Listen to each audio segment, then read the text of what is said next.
نے فرعون کو سمجھانے کے لیے گائیں دکھائیں، لیکن اب خدا نے نبوکت نظر کے لیے اس مورت کا استعمال کیوں کیا؟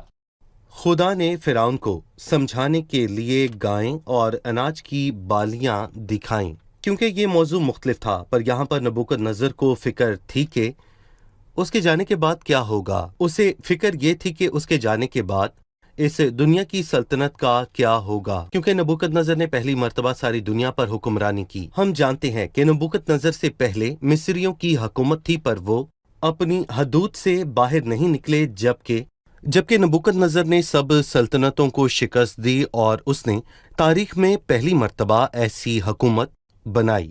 اس کو فکر تھی کہ اس کے بعد کیا ہوگا۔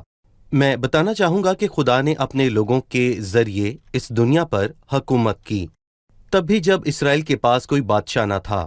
وہ ناکام ہوئے۔ خدا نے کہا کہ جب تک کہ غیر قوموں کی میعاد پوری نہ ہو، ان کی بادشاہی کا وقت شروع ہوا۔ اس وقت انسان نے حکومت کی اور اسی لیے نبوکت نظر نے انسان کی صورت دیکھی، کیونکہ انسان نے دنیا پر حکومت کرنی تھی۔